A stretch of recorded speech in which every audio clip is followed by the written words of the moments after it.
안녕하세요. 저는 텍트리닉스에서 팩토리 애플리케이션 엔지니어로 근무하고 있는 김수길입니다.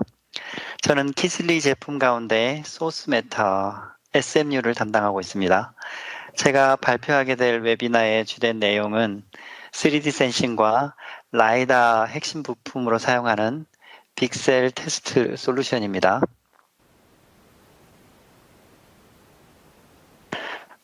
3D 센싱과 라이다라는 말을 많이 들어보셨을 것 같은데, 이런 기술들은 전자기기들을 직접 접촉하지 않고 제스처를 인식하는 기술로 우리 주변에 쉽게 찾아볼 수가 있습니다. 예를 들어서 최근 스마트폰의 손바닥 제스처 인식으로 사진을 찍을 수 있는 기능이라든지 자율주행 자동차나 로봇 등이 좋은 예라고 할 수 있겠습니다. 3D 센싱과 라이다라는 용어를 혼돈해서 사용하기도 하는데 그 약간의 차이가 있어서 3D 센싱 마켓을 잠시 알아보도록 하겠습니다. 3D 센싱은 그 일반 카메라 정보가 2차원인 것과 달리 사물의 정보를 3차원으로 획득하는 기술로 그 방법은 3가지 정도가 있습니다. 물체까지 레이저 빛이 도달했다가 돌아올 때까지 시간을 측정하여 3차원 정보를 얻는 방법을 TOF라고 합니다.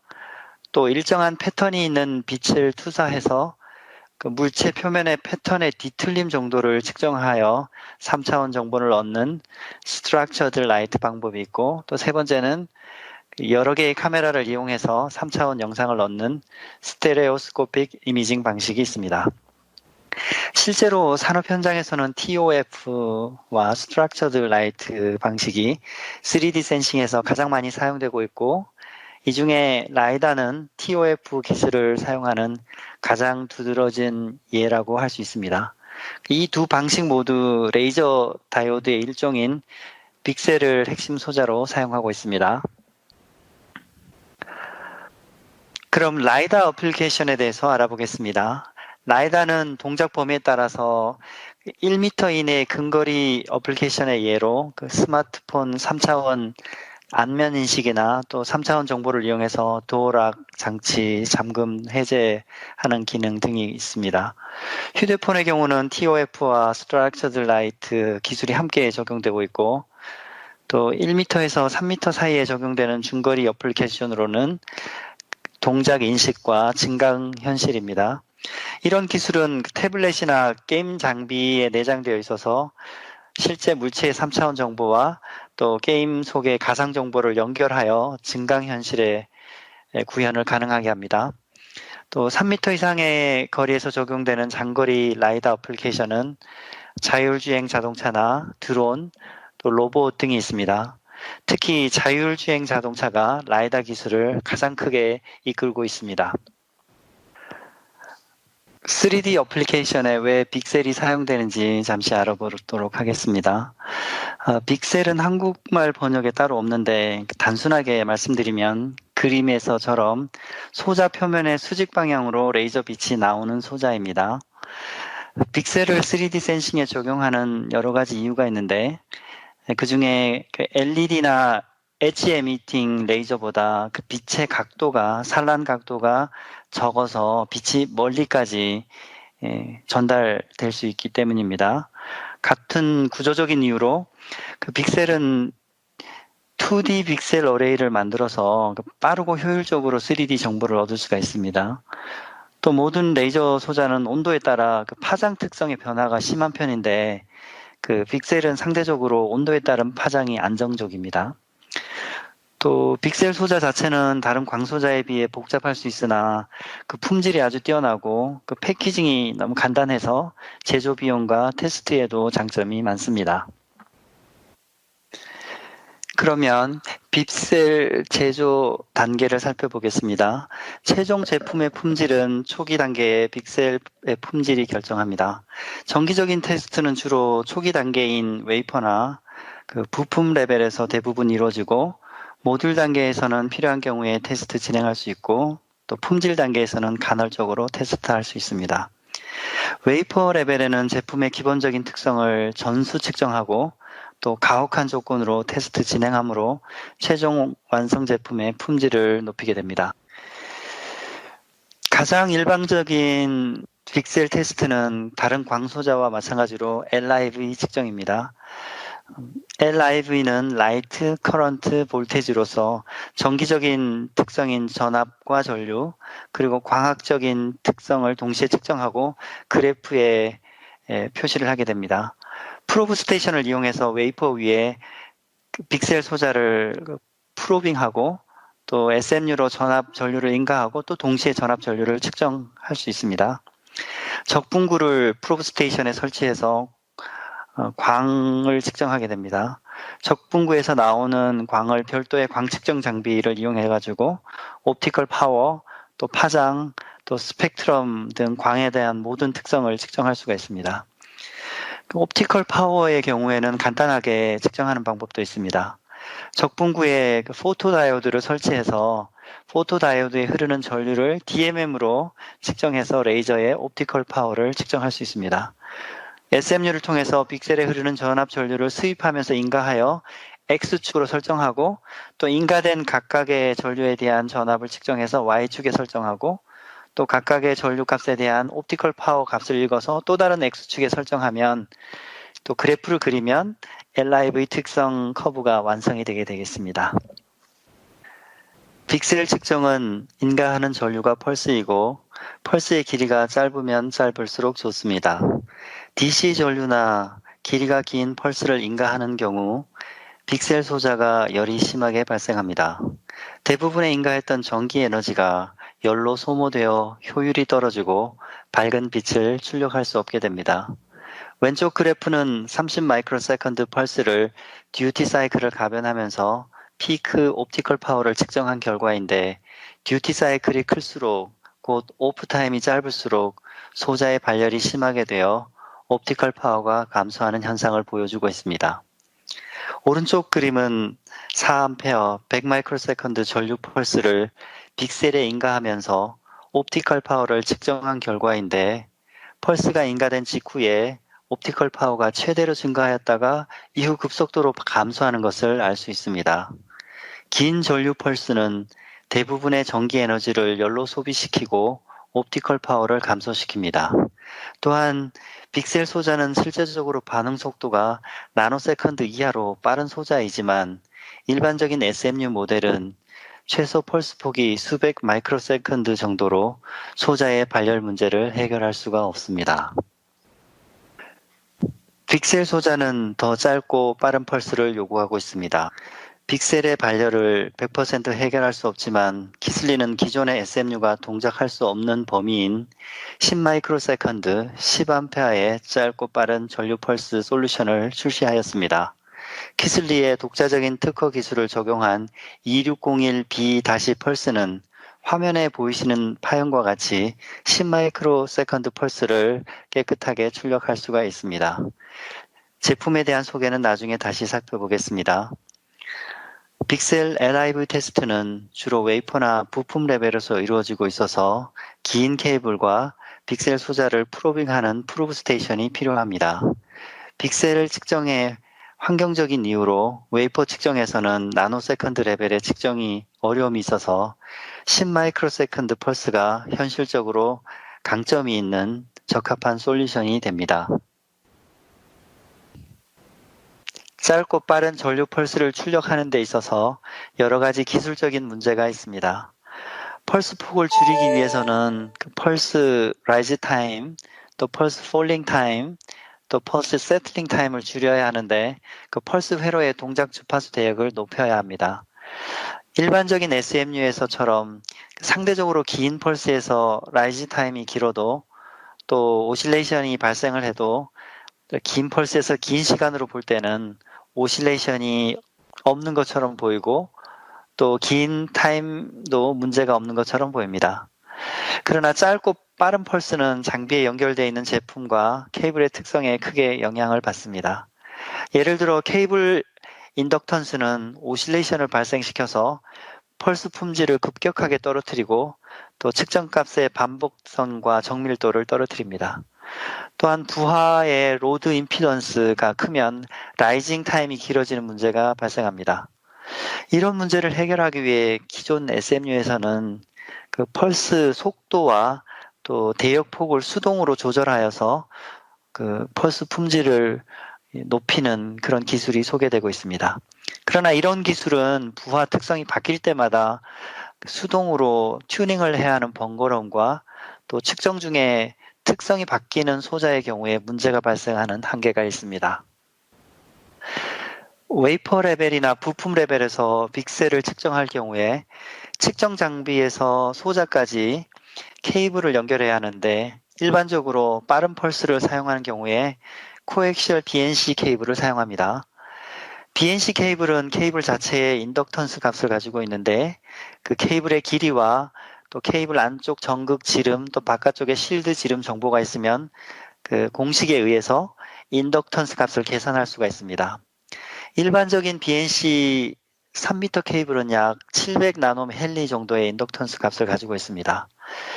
펄스를 인가하기 위해는 케이블이 2개가 필요한데 이 2개의 인덕턴스 값을 측정해 보면 매우 높은 인덕턴스 값이 확인이 되고 케이블이 놓여진 위치에 따라서 또 그 값이 차이가 있음을 또 알 수가 있습니다.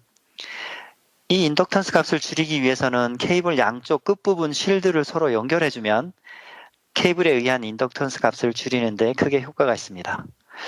예를 들어 일반적인 3m BNC 케이블의 양단 쉴드를 서로 연결할 때 그 2개의 케이블의 인덕턴스 값은 길이가 2배가 되었기 때문에 약 1.4 마이크로 헨리의 인덕턴스 값을 가지게 됩니다. 만약 쉴드를 하지 않을 경우에는 그 2배가 넘는 약 3 마이크로 헨리 이상의 그 인덕턴스 값을 가지게 됩니다. 이와 관련하여 자세한 내용을 알기를 원하시면 그 텍타캄에 가셔서 그 어플리케이션 노트 How to generate 10 microsecond pulse with 2601B-pulse system에 상세하게 설명이 되어 있습니다. 케이블이나 소자에서 인덕턴스 값이 높은 경우에 일반적인 SMU의 경우에 그 펄스 라이징 엣지에서 오실레이션이 발생합니다. 왼쪽의 그림처럼 노이즈처럼 보이고 또 오실레이션처럼 보입니다. 캐패시티브 부하에서 전압 펄스를 인가하면 오실레이션이 발생하는 경우와 비슷하게 인덕티브 부하에 전류 펄스를 인가할 때 이렇게 쉽게 오실레이션이 발생합니다. 왼쪽 그림과 같이 인덕턴스가 높은 곳에서 더 심한 오실레이션이 발생합니다. 이런 경우에 라이즈 타임을 느리게 하면 오실레이션을 제거할 수 있지만 또 오른쪽 그림과 같이 라이즈 타임이 길어지면 또 빠른 펄스를 생성하는 데 한계가 있습니다.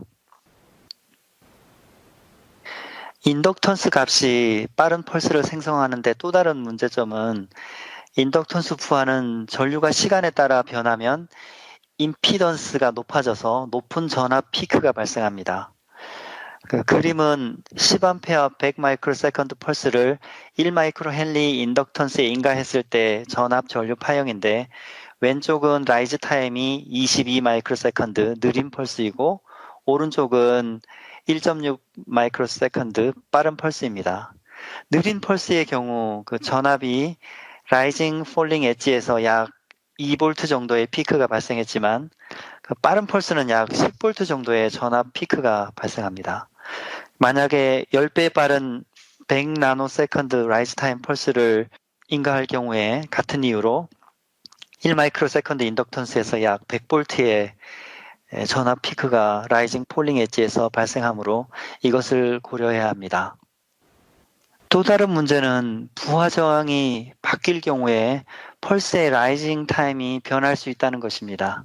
그림은 부하 저항을 1ohm에서 10ohm까지 가변하면서 10A 10 마이크로세컨드 펄스를 인가했을 때 일반적인 SMU 파형입니다. 일반적인 SMU는 부하 저항이 높아지면 SMU의 클로즈 루프 게인이 증가하고 대역폭이 낮아져서 펄스 응답 특성이 느려지게 됩니다. 높은 부하 저항일수록 라이즈 타임이 느려지는 문제가 발생합니다. 일반적으로 빅셀 LIV 테스트는 전류 펄스를 인가합니다. 문제는 일반적인 SMU에서는 10A 전류를 인가하는 경우 이와 같이 부하 조건에 따라서 오실레이션이 발생하거나 또 라이즈 타임이 길어지는 문제가 발생합니다. 이러한 문제는 측정값의 정밀도와 반복도에 심각하게 영향을 주게 됩니다. 이 문제를 해결하기 위해 일부 회사들은 매뉴얼로 펄스를 튜닝하여 오실레이션을 줄이는 기술을 소개했습니다. 그러나 LIV 수입할 때 전류 레벨에 따라 라이즈 타임이 일정하지 않고 또 펄스 정밀도가 일정하지 않아서 LIV 측정하는 데 문제점이 있습니다. 특히 양산 테스트에서 제품마다 또 테스트 측정 조건마다 수동으로 튜닝해야 한다면 생산성이 크게 떨어질 수가 있습니다. 키슬리 2601B-펄스는 펄스 튜닝이 필요하지 않고 제품의 특성과 부하 조건에 상관없이 안정적으로 펄스 출력이 또 측정이 가능합니다. 특히 전류 펄스 레벨을 가변하는 LIV 테스트에서 부하 인덕턴스 3마이크로 헨리 이내 또 10에서 500 마이크로 세컨드 최대 10A 펄스를 안정적으로 측정할 수가 있습니다. 2601B-펄스는 펄스의 폭과 펄스 레벨의 변화가 있음에도 불구하고 일정하고 빠른 라이즈 타임과 펄스 폭을 가지고 있어서 측정의 신뢰도를 높일 수가 있습니다. 키슬리는 이와 같은 기술적인 문제를 해결하고 부하와 케이블의 특성에 관계없이 10마이크로세컨드, 10A, 10V를 출력하는 SMU 2601B-펄스 제품을 소개하였습니다.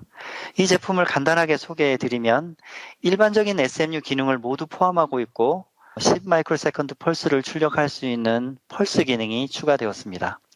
케이블과 최대 부하 허용 인덕턴스는 3마이크로 헨리까지이고 부하 저항은 최대 15ohm까지 일정한 라이즈 타임 1.7 마이크로 세컨드를 출력할 수 있습니다.